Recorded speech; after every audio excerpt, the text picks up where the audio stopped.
record. And hello, we're live. Welcome to the Moo Shu Talk Show. We're your hosts. My name is Jonathan.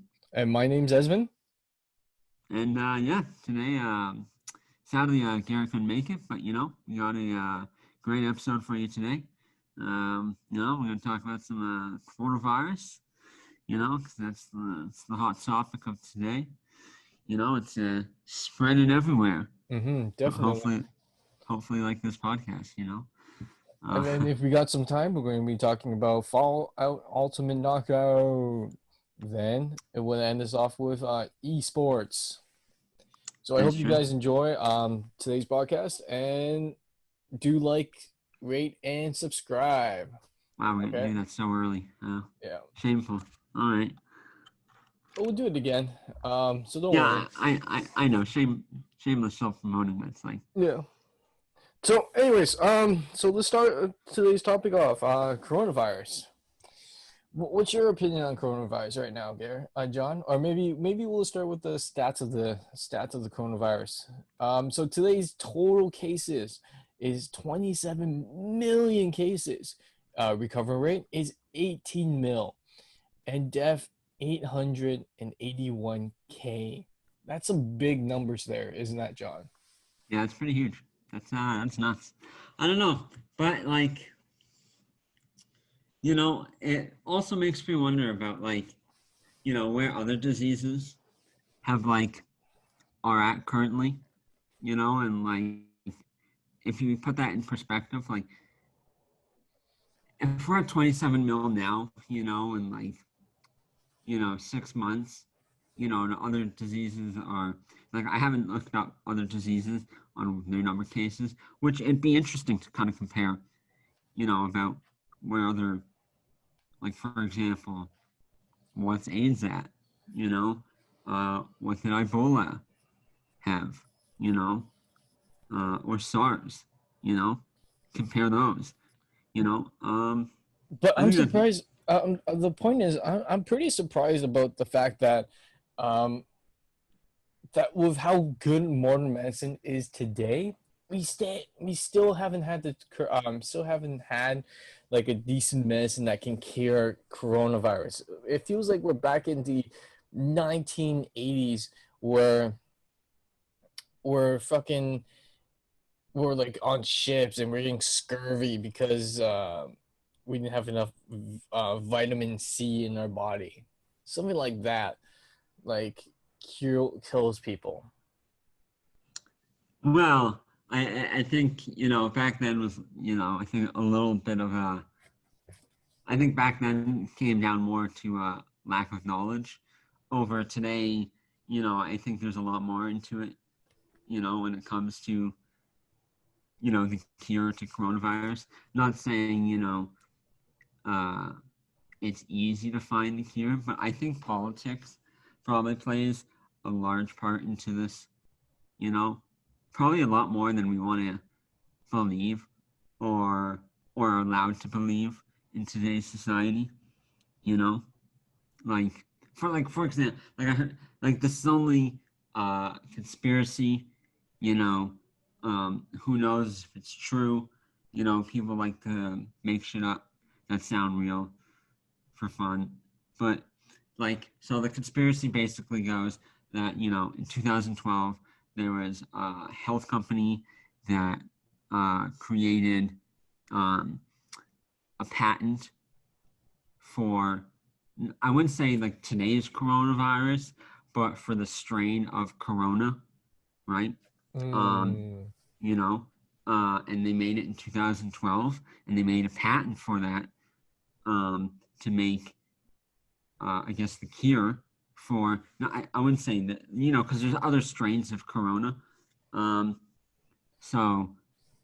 But yeah, there was a company that made a patent for a cure for the coronavirus, quote, quote, back in 2012. And, it's kind of fishy that 8 years later, no one even knows about the company. Now we have a huge pandemic. Was this company in China? Honestly, I can't remember. You know, just like talking about this right now made me think about this thing that I saw like a while ago, and it was this conspiracy about how this company created, the coronavirus vaccine, and then they patented it, but this was in 2012. And then the whole conspiracy is about this idea that, years down the line, we're going to magically have this, you know, uh, pandemic, and it's going to be about this coronavirus. And then halfway through the coronavirus, this magical company is going to pop out of nowhere and be like, wow, look at what we found, people. I think we found the cure for coronavirus, you know? And then they're going to send it all out, and it's going to be the quote, quote, cure for coronavirus. And it's going to cost money, and people are going to buy it. And this company is going to profit billions of dollars because everyone's going to want to buy it, and because no one else has a cure, right? We don't Well, have one. that's pretty much what the pharmaceutical companies are doing right now. I'm not surprised. I won't be surprised if they're testings and inside those laboratories of testing, creating new viruses and stuff like that, just to make a little bit more buck here and there. I won't be surprised. But anyways, how No, I agree with that. I and know, how I do you think totally. the response of the Americans are responding to it? Because the numbers are pretty high on their end if you are looking at the statistics of the of all this data that we have in front of us. The American response, how do you think about that? Well, being a Canadian over here, it's funny. I was even trying to say to you before we started recording that even in a pandemic, Trump is still trying to trump everybody in numbers that really you shouldn't be proud of, right? Like for example, the death toll rate. I feel like in some way this man would get some pride in some like sadistic way having the highest death toll number just because the number is higher than everyone else's. Mm, yeah, but at the same time, Trump is crazy. Let's just put it out there. Trump is crazy. Yeah, of course he's crazy, but that's why I'm saying this. Like in some weird, you know, like self ego centered kind of way, someone who's all about the numbers, numbers, numbers. In some way, it's like, well, he would joke about the idea that even though he's not proud of it, right? I still got the higher number in death toll rate, Hmm. But right? the problem is the reason why they have such a high death toll rate is because most of them, like, not saying they're, but I have to. They are very selfish people. They're very selfish motherfucking Well, peoples it's that really cares about themselves only, and and they don't care about the community that it's affecting. So most of them are not wearing masks, and most of them are still doing well, are still gathering social gatherings are still going on over there, and it's pretty crazy. And then with that being said, you get those Karens that are are on protest about not wearing masks and going to supermarkets where you need to wear a mask. It's a pandemic, and they say that this is a violations of their social of their rights. Um, and I remember seeing on YouTube or somewhere where it wasn't in um, America alone. I saw this in Canada. It was actually very depressing. Is where this one woman says that wearing a mask is like back in the day is the Germans putting Jews in concentration camps in gas chambers. It's like that. that's I was funny. like, that is Did you fucking did you see ridiculous. the video of the couple that wore swastikas as masks in a grocery store? No, I did not. I did Yeah, there's a not. video of a couple wearing literally swastika masks. Like they got bandanas and wrapped them around their head like masks, but it's of a swastika, and they saw no.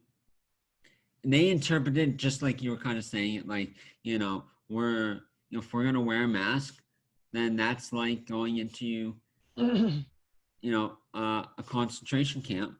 So in protest, we're gonna wear a Nazi mask. I don't know. But how is it like going to a concentration camp? It's nothing to do with a concentration camp in general. You're not Well, no, it's because being people keep. forced into doing something. Well, it's because it Yes, goes you are against their being. rights, their constitutional rights, right? It goes against uh, the First Amendment, their right to choose to do something or not to do something, right? That's where people start getting onto when they're like, I don't want to wear my mask. This is against the law, right? And then they try and bring up the Constitution, or if it's not the Constitution, they're bringing up, the fact that they have some disability, about how they are exempt from wearing a mask, right? Which is complete bullshit, Which you know. which it really is. So it's, But like, the funny thing is that I understand where they're coming from. With that point, I understand. But with another point is that it's tough times. You have to be not so I selfish. I don't You have understand to. where they're coming from because every time we're talking about this subject, it's about a person going into a store that's not owned by them. It's owned by somebody else, which means it turns into private property, right? It's not, it's different if you're walking about the street and someone says, "Hey, wear a mask." It's like, no, go mind your own fucking business. I'm outside. I can do what I want, you know. But all the time when you're talking about people don't want to wear a mask, it's because they're going into a store, and the store mandates, when this happens, states, hey, it's our policy where you have to wear a mask. And people don't understand that a store actually has the right to refuse service if it's their policy for people to have to do something. Right? When Mm-hmm. especially in a pandemic. And they'll be saying that you're breaking crime, you're breaking the law, and I'm gonna call the police. And still, the funny thing is, they're still trying to insist to go in and still trying to go buy stuff, but at the same time, grocery stores Someone are found a still. loophole though. Yeah, was that right? Okay, so I don't.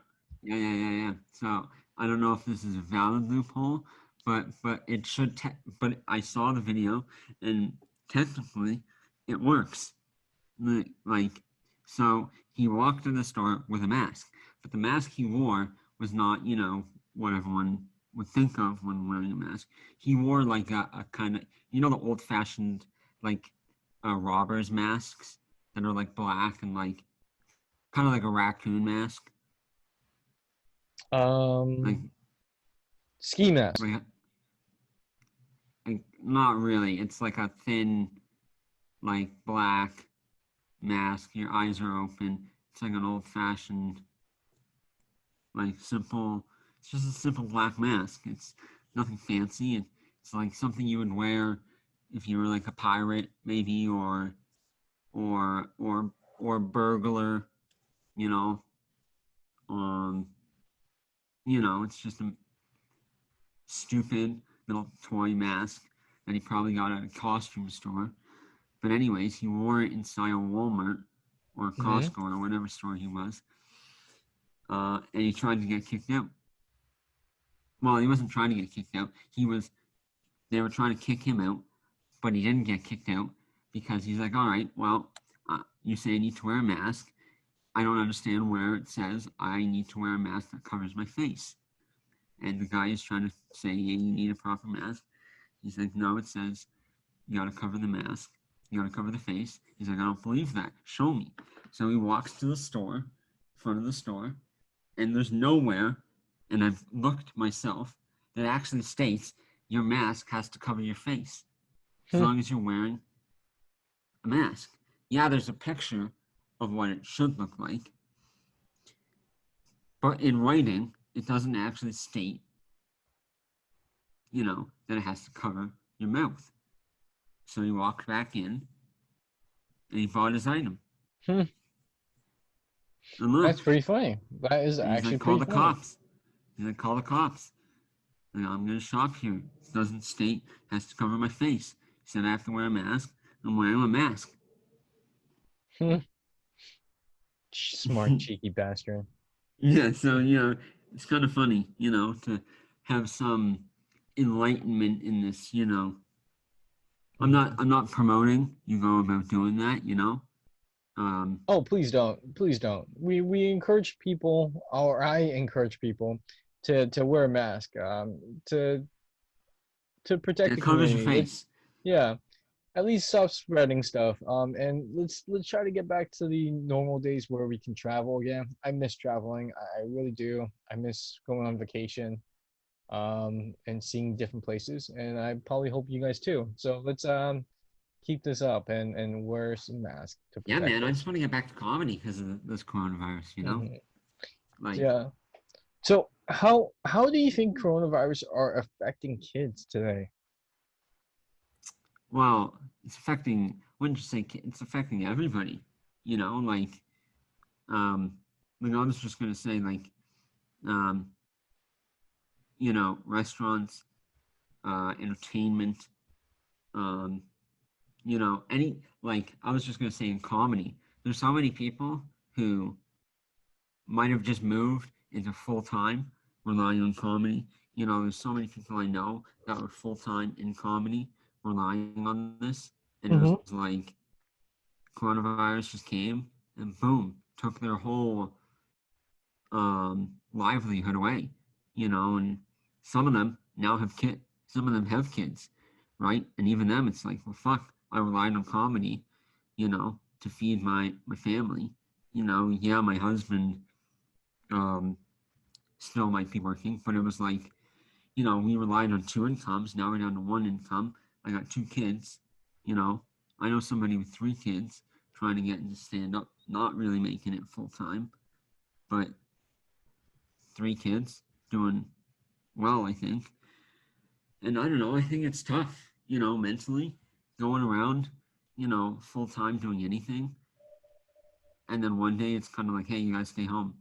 And at first it's like, okay. And then a week passes.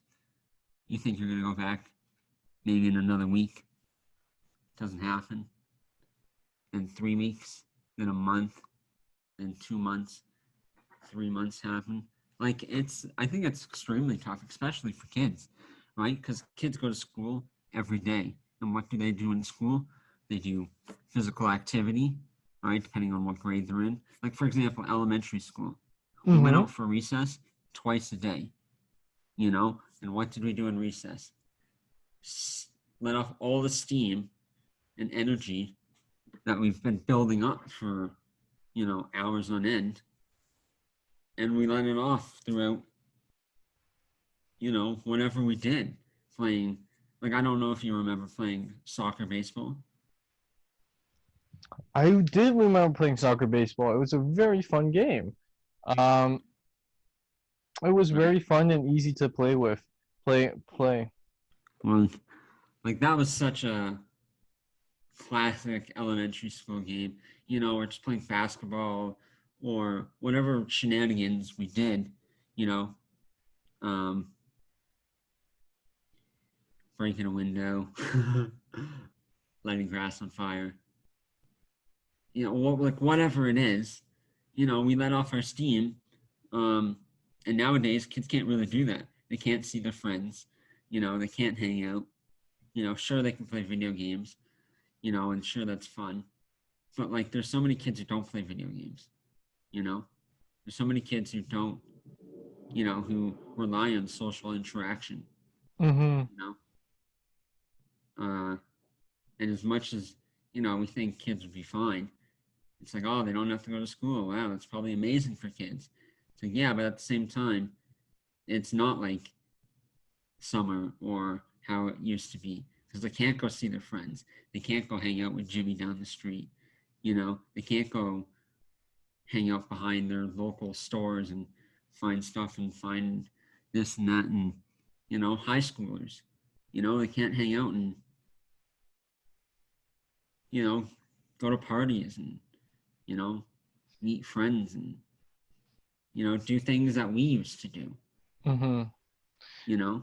Yeah, I feel like kids today are starting to get antisocial. They have so much energy that they need to release, but with this coronavirus going on, they're really stuck at home, um, and just running around. If you have a big place, that's fantastic. Kids can do what they want. But if you're living in a small place, like for example in Hong Kong, the places are like jam packed like canned sardines.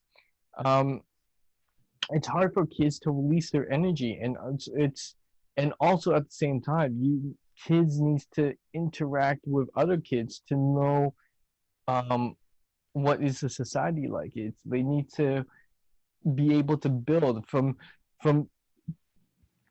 from teaching, like from being out with other kids. You The kids will be able to grow at the same time and be socialized. But I think with what the coronavirus has right now, everyone's stuck at home. I feel like in the future there may be a point where people are just going to be a bunch of kids are probably just going to be very antisocial. They're Well, it's gonna be. Well, I think it's gonna be.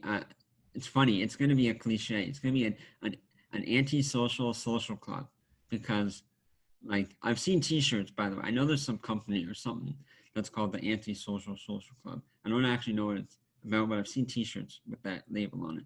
But what I mean with this is, kids are gonna become antisocial in the sense of they're not gonna know how to go out and interact with people, but they're gonna be social on social media, you know, behind a mm-hmm, computer, on a phone, you know, on a game console of some sort.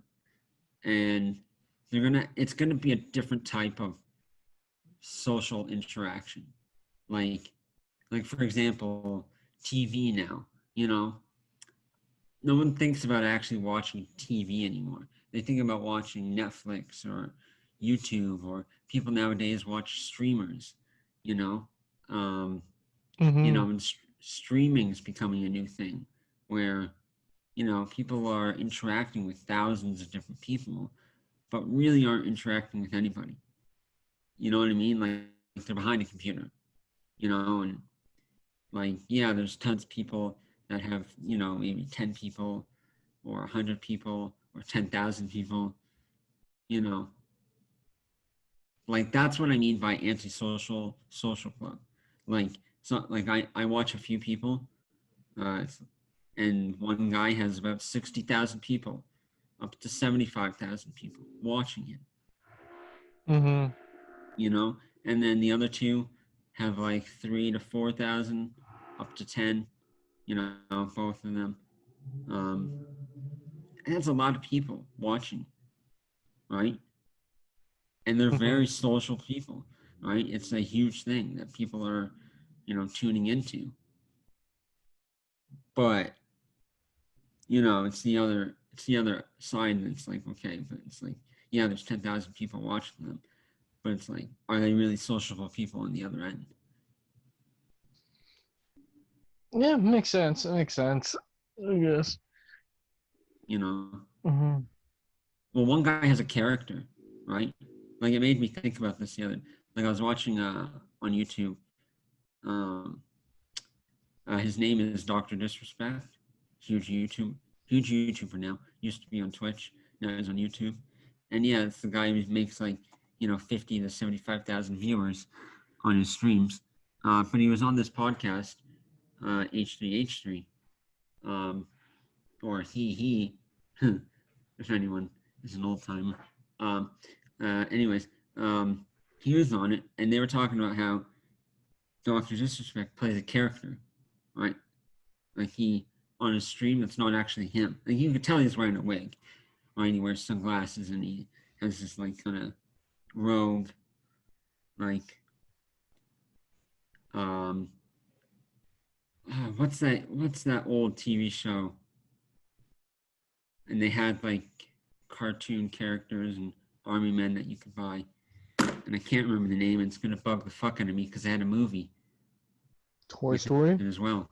No, not Toy Story. It was like army soldier dudes who came to life. And not Toy Story. Oh, it's gonna bug the fuck out of me. And I can't remember it, which is gonna bug me because it was helps with the analogy. But anyways,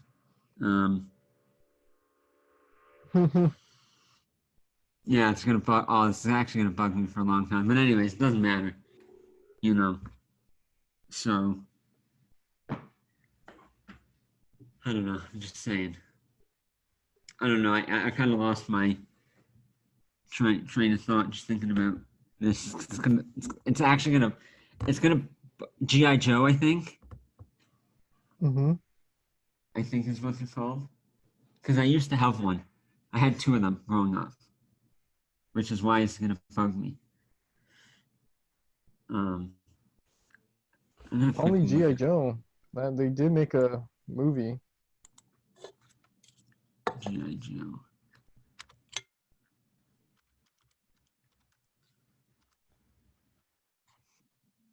Maybe. I don't know.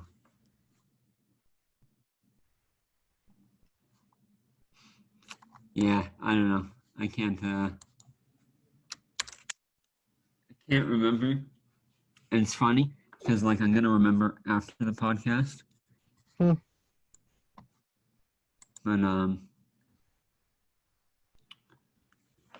yeah, I don't know. I think mental health is, something that's not been talked a lot about in this like day and pandemic. age. Yeah. Right. So moving on to our next topic. So there's been a really good trend of gamers that are playing this really hit game right now. And it's called Fall Guys Ultimate Knockout. And it was created by developers Devolver Digital. It was published by them, and it was developed by Megatonic. It was released in August 4th, 2020. It's really a fun, wacky, little-hearted family game where they're just a little bit of a game show where they try to get to the end of the it's battle royale. Yeah, pretty much. And there's just fun ways of winning. It's more of a race, and there's team building too. There's teamwork involved. Team. I wouldn't say so much team building, in the sense of after every round, there's only really 2 options that you come out with, which is nice. My team knew what they were doing, or my team completely sucks, and this game sucks because every time I play, I always get put on a team that sucks, which is something I've been hearing a lot of. But yeah, it is a fun and frustrating game all packed into one wacky game. Yes. It's like it really reminds me of this Japanese game show that I used to play at night on Spike TV. Funniest game show I ever seen, created by the Japanese. It's something about a castle. They have to same thing as yeah, that was it. Where it was Japanese? Yeah, it was Japanese. Dubbed in English, which made it even funnier. Because, for one, you could hear the, you could see the lip movement and the terrible dubbing of English. Not only that, with the visual images of people getting absolutely obliterated in whatever game they were doing. Like, when I think of that, I think of the game where they had to run across a pond and there was all these platforms they had to step on to stay dry, and everyone used to try and run it as fast as they could. and there'd always be a point where they'd slip Hmm. and completely fall headfirst into like one of the next platforms. Or what you were going to say, that mountain one, where they had to run up some mountain and dodge giant balls. Mm-hmm. Boulders. Which this game also reminded me the other day, when I was watching a streamer, of American Gladiator. Oh, listen now. Yes. Do you remember American Gladiator? I do remember that. They tried to make it was such a big show back in the day. It's like Huge. American Gladiator or like American Ninja or something like that. Well, I could see it kind of being like American Ninja as well, because because some of them are obstacle courses, Mm-hmm. but some of them are not, which is why I kind of thought of like um, the other game, Mm-hmm. American Gladiator, because I think it encompassed everything that kind of Fall Guys encompasses, although it focused more on the gladiators and the one champion or contender, I guess you could say, Mm-hmm. um, as opposed to Fall Guys is 60 little. At the same guy, you remember the movie Despicable Me? I do. The Yeah, minions. yeah.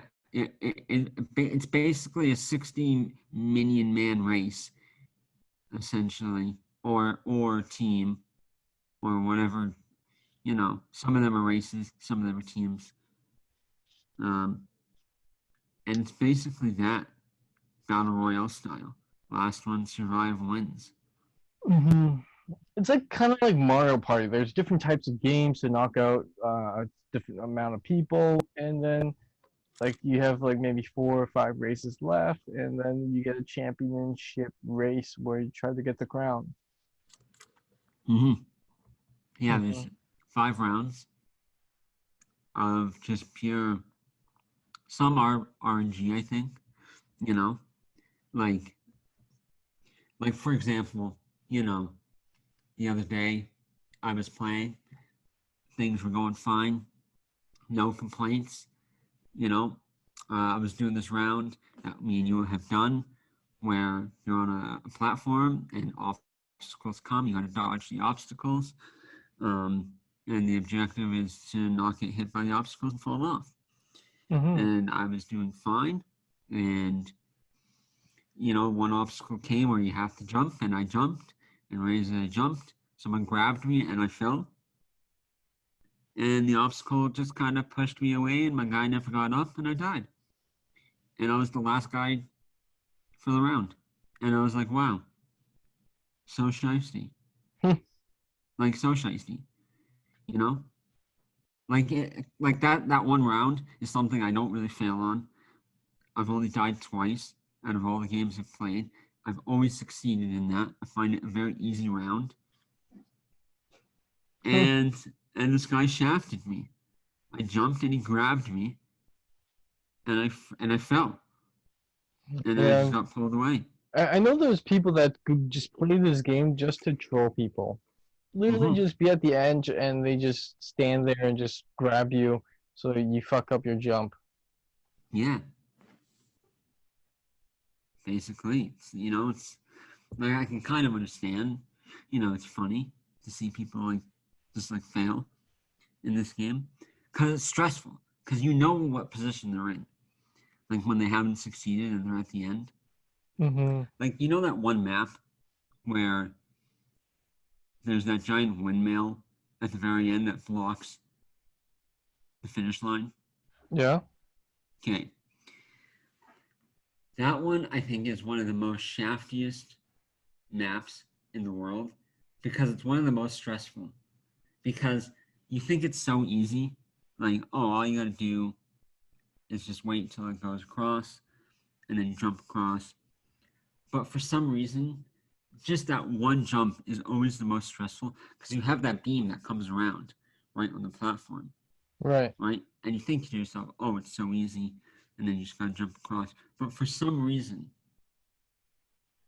I find that map to be stressful for absolutely no reason because I get shafted the hardest. one, my character doesn't reach it. Two, as I'm about to jump, the thing that comes around hits me just enough where it hits the hitbox, and then I'm sent off into the windmill. I don't know. The game's fun, But it's kind of repetitive. It is very repetitive at most times. Like, if you die, you start all over again with the race, and then you playing it over and over again, and you're just hoping for like a better game the next round coming around. Like, what keeps it exciting is, obviously it's still fun. It's the music matches the game, I think, very well. The fact that it's a battle royale is exciting. It fits the theme of battle royales in this day and age. Mm-hmm. Although it's not, a shoot 'em up, battle royale like we've typically seen. Like Warzone, which has swept the nation. I think we're gonna see maybe a surgence of style of games like this, unless they come out with more expansions. Because you sent me one. Like another season. They created another season now. Yeah. Yeah. You Well, sent it's it more to me, like, medieval now. I think they're going for medieval times right now. yeah, but that alone is what's gonna keep this game, because the one thing that I also quite like about it, that I didn't think about until like recently, was their shop system. So you know how every game that has customizations always has a shop, Mm-hmm. and the thing about this shop that I really like is they don't have any outfits that you can just outright buy, right? So um, there's no section in the shop that has already customized, outfits. It's all random. So there's like a 9-hour window bar, with random, items. And Mm-hmm. then there's a full outfit at the top. And that changes every day. And I like that because what that does is it forces people to have to play the game to get coins, to buy the outfits. And two, to get those exclusive outfits, you gotta You use actually have to crowns. win. Yeah, you actually have to win a game or Yeah, two. yeah, right? So it's like, so with that alone, is people are gonna get items, but they're not gonna get the full set, and they're gonna continue to play to try and get it, and it's gonna force them to have to come back the next day or in the next 9 hours, right? Which is very clever, right? Because if you could just buy that outfit that you wanted to wear, right? All streamers would do that. Any streamer that's making money through streaming full time would just buy the outfit, right? And the game would get stale. It would be there for a few months, would die out, and it would have a resurgence once the new season comes. And then it'd do the same thing. Have the resurgence, die out again. Season 3 would come. So I kind of like the way they've set it up. The customization, it is what makes the gaming community so much better, but also for the companies, they're very Jewish about that too. Like, yes, I remember looking at a meme or something like that, and it's like, I think it was like one of the Call of Duty games or something like, where the developers were in a meeting, and like back in the day, were like, let's create a full game and then release it, and we'll make money off of that. So yes. So, and the most recent one is, let's create half a game and make money of that release. Then again, get people to pay for a subscription to release, to give them more extensive content and exclusive content and also more of the full game. Yeah, it's bullshit. Yeah. That's one thing so I bought a racing game called iRacing. One, because I watch a lot of that racing now because Mm-hmm. of the coronavirus. You know, with coronavirus hitting, a lot of sports got hit. You know, like for example, my kart racing, I wasn't even sure if I was going to do it this year, I which see. I planned to do it. It's one thing I wanted to get back into ever since I got out of the casino. Mm-hmm. And with coronavirus hitting, I had no idea if it was going to happen, right? With, the same with a lot of people who make their money through sports. Um, so, I've been watching a lot of that, and it made me buy a game called iRacing. Why? Because I wanted to play racing. I love racing games. It's something I've done my whole life, you know? Um, but the thing I hated once I bought it was once I got in it, it's like, wow, look at this giant paywall as well. It's like, wow, there's so much shit I don't have thinking I was going to get it because I just bought a 2-year subscription for $100. And then I got all this content, which was cool, but it's like, wow, I bought this subscription-based racing game and I still have to buy all these racetracks, all these other vehicles. And it's just like, holy shit. You think they would just give that to you for free under the illusion you're going to pay them, 10 to 20 bucks a month, you know? Mm-hmm. It's like World of Warcraft, the only, or any other paid subscription video game. They give you all the content, right? Like, the only difference is things you might be able to buy is coins. But that's so you can play the in-game content, right? And yeah, it might help you buy skins and, a few other things and this and that and the other. You don't have to grind. But that only saves you time so you can still go do the in-game content you don't have to pay for extra because you're already paying for it per month, right? It's like 15 or what, 20 bucks for World of Warcraft, right? So I don't know. I get what you mean. I understand. It's bullshit. I think games that tell you it's a paid subscription should give you all the content. Mm-hmm. It is pretty crazy, to be honest, with what's going on. Because it's like, you know, I don't know, when you get into a game, like you were saying with Destiny, even I heard this, if you bought Destiny, it got hyped up, Oh yeah, to this. definitely. It was so hyped up. The game was supposed to be such a great game with the whole entire game completed.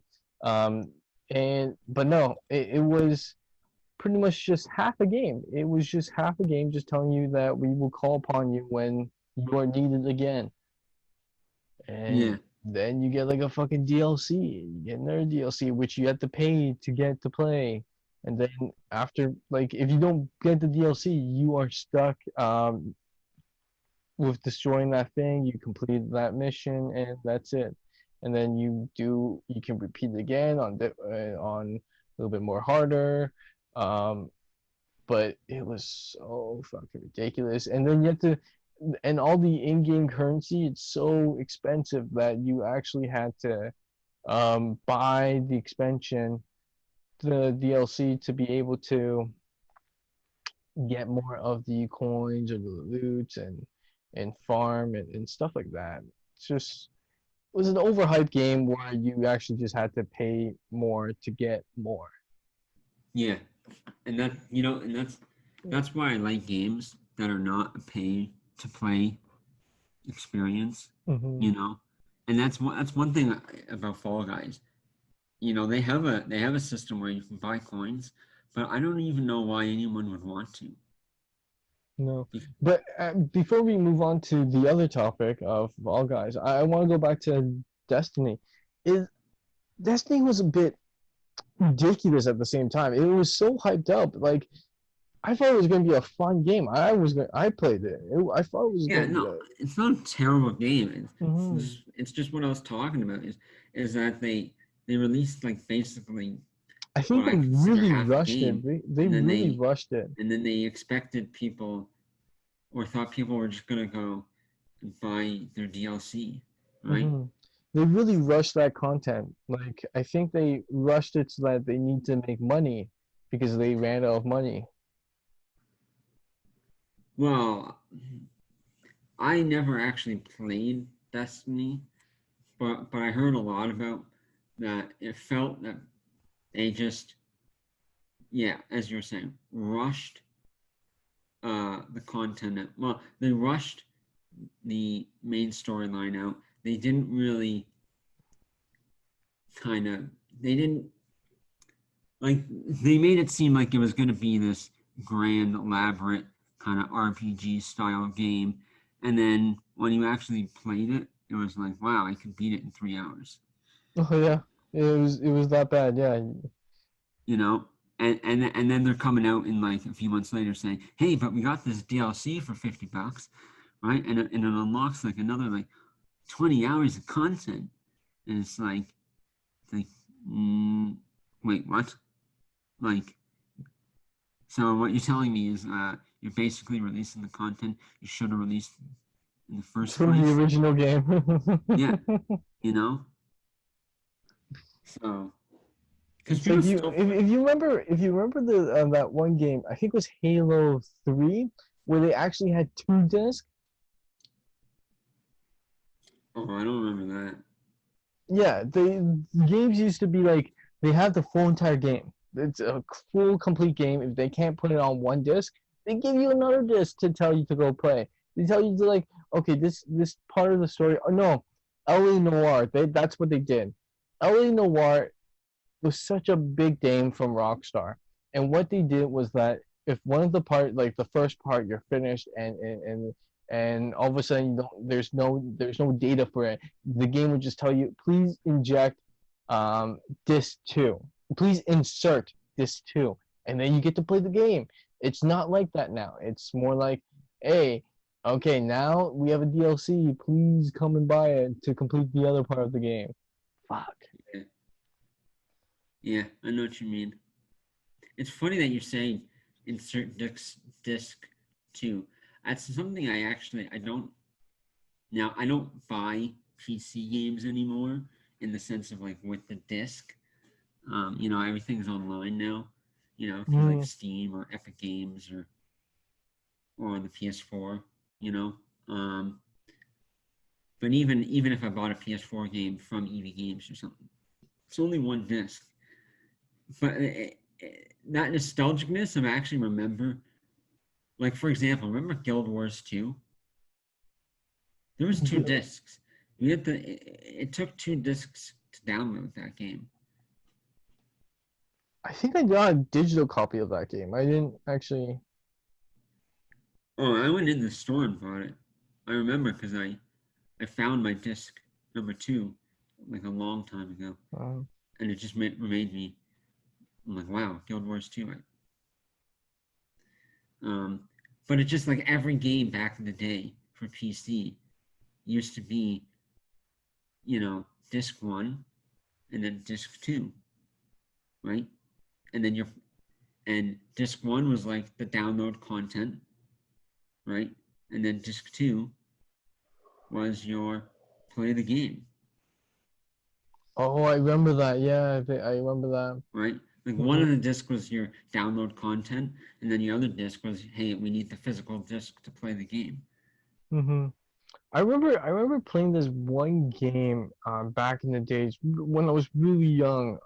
First playing games, and this it was a Toy Story kind of airplane simulator game. Um, where you shoot people, and I really love playing that game. And I was like, oh yeah, this is pretty fucking cool. So, but then at the same time, I actually had to leave, so I had to go out and do stuff. So I just put disc inside this tray in the computer in the desktop.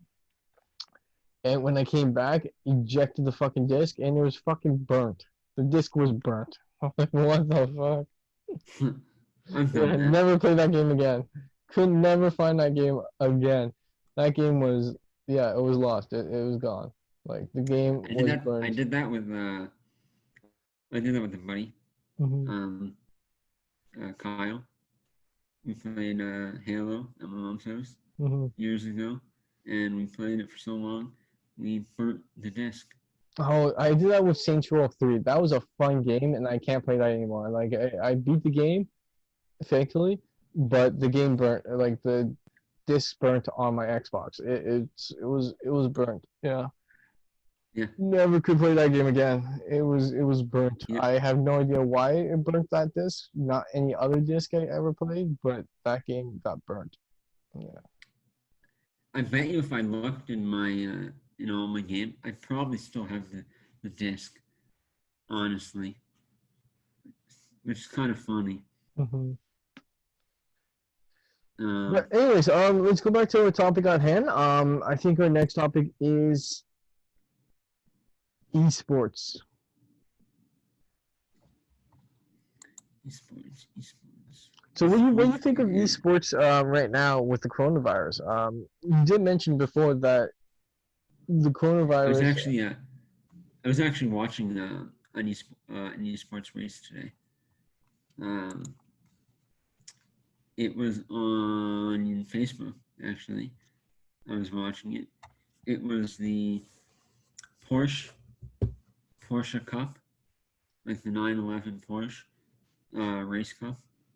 They have through iRacing, and yeah, they have a giant One. Oh, sorry, I was just reading your comment, which made me stumble. But yeah, it's funny that you wrote that. I was gonna say how much time we have, but anyways, continue. Yeah, I was just gonna say Zoom loves us today, because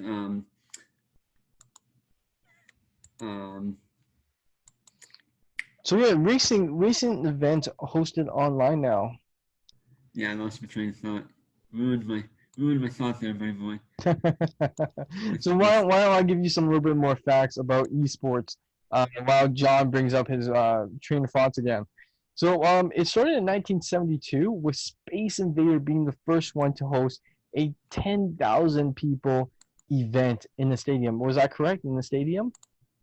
Yeah, I believe it. Yeah, I believe it was. That's what I read. Space Invaders. That's such an old game. I remember playing that, and it was very fun. It was created by some Japanese people. Japanese love creating amazing games, like Pokemon. Like, come on, they're trustworthy people. Look, All right, they love games. If there's any video game created today, or anything in the world that involves perfection, there's always an Asian that comes around and perfects it. Mm-hmm. And that's the Asian people in Japan. It's in any, it's like, for example, Atari was like the main topic. It was the cat's meow, the real, it was the real cheese. It was the big cheese, it was the thing, right? Mm-hmm. And then some Asian guy came out and was like, well, how about this game? And honestly, Space Invaders swept the nation. Mm-hmm. And people gravitated to it instantly. Why? Because it had a high score. Any game that had a high score, people gravitated to it. And they wanted to be it. They wanted to be the one to beat that high score and get that name up there. Yeah, right.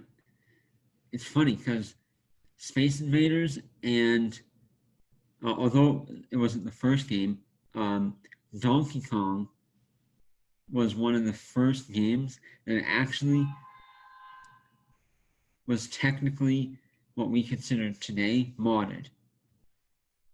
Because, of course, in any game, you know, any game has a limitation, right? Or a pattern, or a certain way to go about doing something, right? And people always find ways to, you know, ultimately play a game the best way possible, right?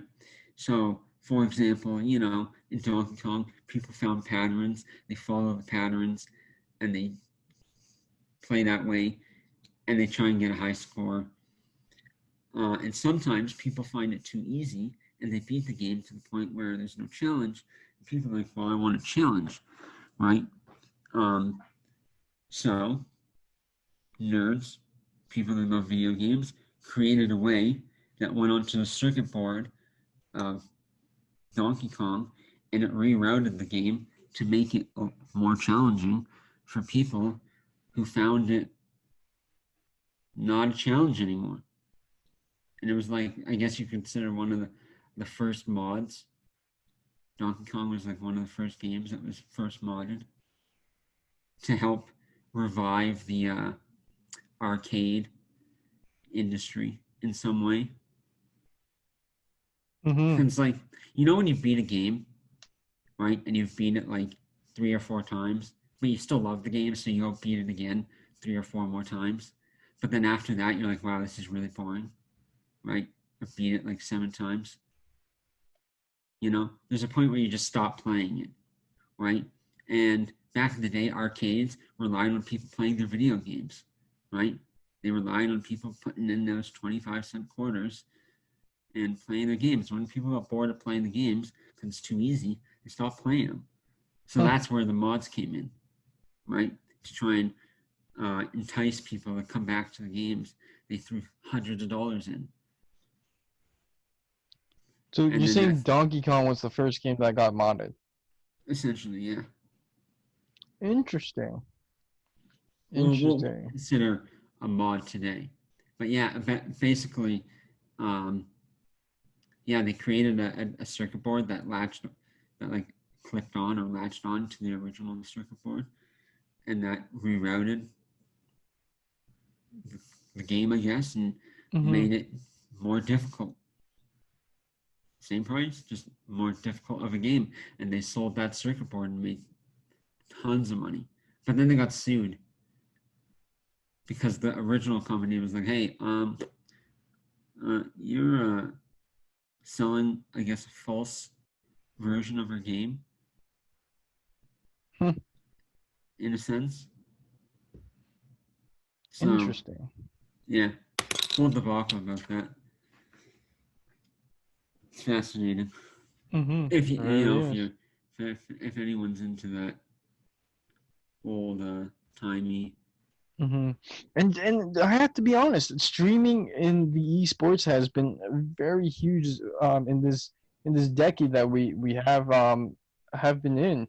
Like they have Twitch now that's making big bucks.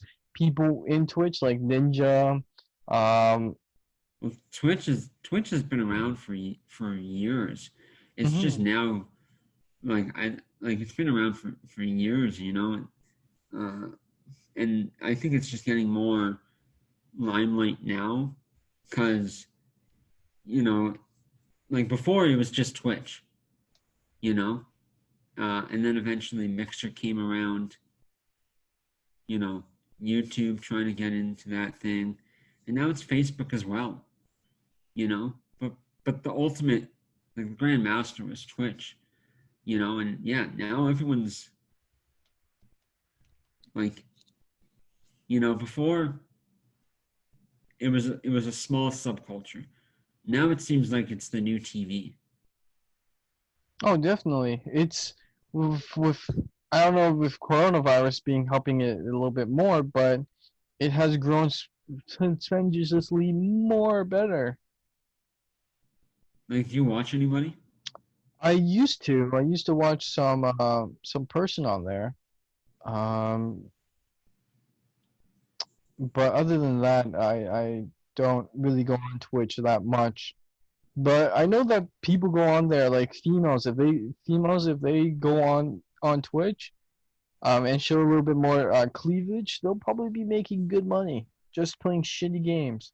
But for Hey, guys, yeah, but for guys, if we go on there, we have to give out good content. There's more expectations. But for girls, it's pretty easy money for them. it's easier, I would say, massively. You know, one, because, like, I think there's certain industries in life where you're just an odd one out if you're a certain type of person. Like women in video games, you know, they're just an odd one to come across. It's like a diamond in the rough, you know? They're there, and when you come across them, it's shocking because there's very few of them. It's like women in magic. They're far from few, and when you find them, they're great, you know? But for other industries, you know, um, fashion, we typically think women are in fashion over men. Yet there's a vast majority of men, who are in fashion as well. You know, it's just, but yeah, I totally agree. I think it's so much easier for women because, yeah, they can wear clothing that is not intentionally trying to show cleavage, but it's just how the shirt's designed. Oh, and they know that. They use it to their advantage. They fucking know it. They know they're not stupid. They know what's going on. Yeah, it's like this, like it's kind of like it's like a blind eye, but you're not actually blind. Your eyes are just closed. You know what I mean? Like it's kind of like I don't know what you're talking about. Like it's almost like why can't I wear this kind of clothing when men can wear this kind of clothing, right? Even though they know that argument does not work because men love tits, you know? And they know that. They Yeah, fucking know that, man. they know it. And the argument of it's like, well, if a man can wear no shirt, then a woman can wear no shirt. And it is a stance I kind of agree with. I do. I think women should be allowed to wear no shirt with no repercussions. Like it's nothing. You know? But that's not how society works right now, and men are too pervy, Oh, right? definitely. And to be honest, let's be honest here. Um, females, it's an easier way for them to make money. Overall, in any society and whatever job they do, they have to use their sexuality, and they'll probably get a little bit more money out of it. But of course, if you bring that to the table of a businesswoman, it is a bit harder for them. It is more it it's true in a sense, but at the same time, do they like using that? Like there Well, are strong feminists that says that is pretty sexist. You should not do that. But in the same time, females do end up doing that to make more money. That's why well, you get more female escorts, high yeah. end escorts. It's also a double-edged sword in some ways because, you know, I think when a man streams and does it successfully, in some way, I find it potentially to be a little more organic than if a woman does it. And the only reason I say this, okay, is because there was this one streamer, she was a female, uh, had a decent following, um, decent amount of viewers per stream, and she was doing quite well. And on her stream, she finally disclosed that she was not single and that she had a boyfriend. And the minute she did that, apparently she lost thousands of followers. Lots of people stopped watching her stream. Like she just went from like up here and then just plummeted like instantly. And the minute people found out that, oh shit, she has a boyfriend, my chances of ever getting with her are never going to happen right now. So why am I even watching her? Which brings me to the idea of like, yeah, it might be easier for a woman, but does that mean it's less organic? Or right? Or is it just less organic faster and then more organic over time? Like, because like as you were saying, women can be revealing, wear makeup, do their hair, dress up for the camera, and yeah, men are gonna see that and they're like, wow, she's beautiful, and she's playing video games. I'm gonna watch that. Men can't really do that, so we don't get that luxury. But I think for example, the further we go down the line, I think it becomes more organic because we don't have the ability to go in the washroom for an hour, 2 hours, and put our face together, right? And doll ourselves up, for a camera. We just got what we have, Mm-hmm. And anyone wants to watch us comes with what we got, And even if we put on a character, it's still not. They still are dealing with just us, Like if I went on stream every day with no shirt on, no one's gonna come and watch me for the content of my body. Mm-hmm. But if I was a gorgeous woman, You probably get banned if you if you were naked. You probably get so many people viewing, but at the same time, you probably end up getting banned. oh, But 100%. at the same time, you probably make a decent amount of money before getting banned. No, because If you had the donations page up and already, like you probably yeah, get some. but then at the Get same time, some.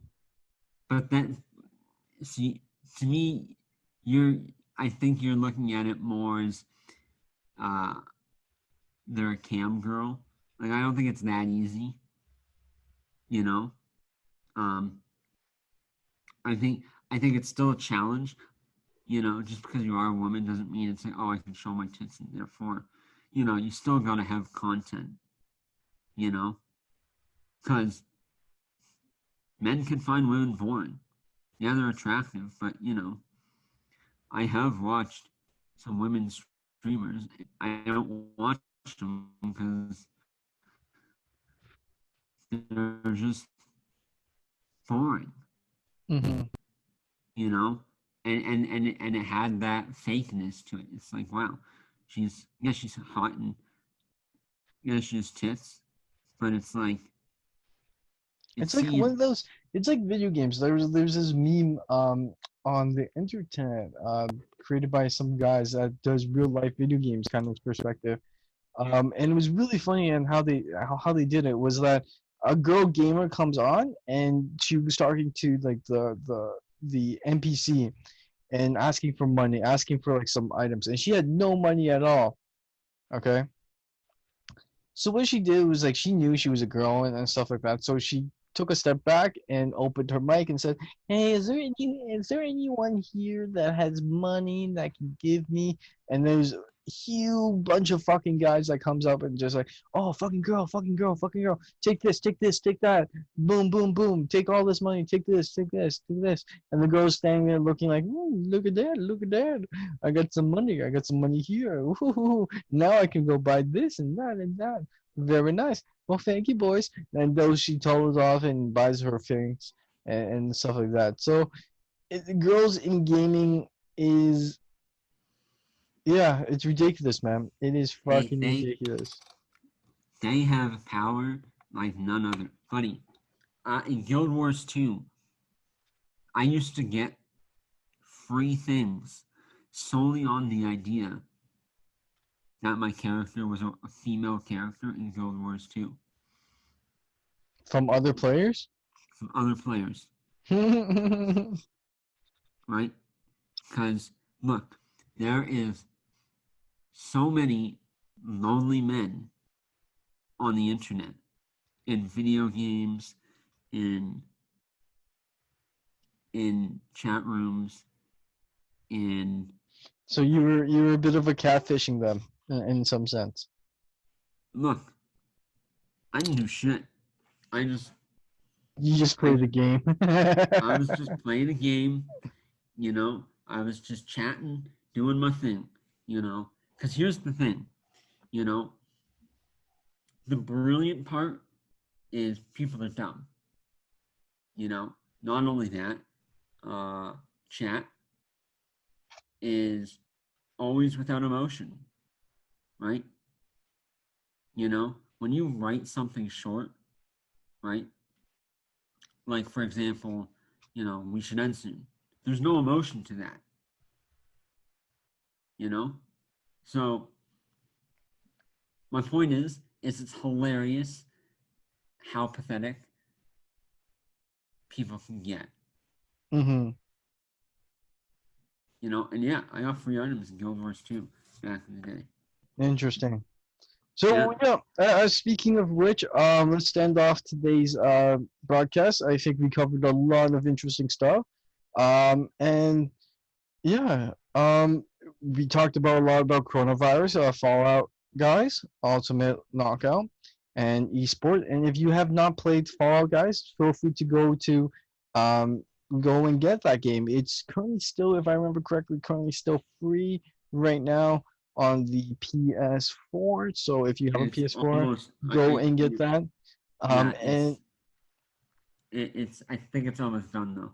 Mm-hmm. Oh yeah. So go try and get that as soon as possible before it gets off. So let's end today's message off with a history of the day. So this message is brought to you by history. So on September 6, 1915, a prototype tank named Little Willie rolled off the assembly line in England. Little Willie was far from an overnight success. It weighed 14 tons, got stuck in trenches, and crawled over rough terrains at only 2 miles per hour. That's insane. First tank was developed in 1915. That is crazy today.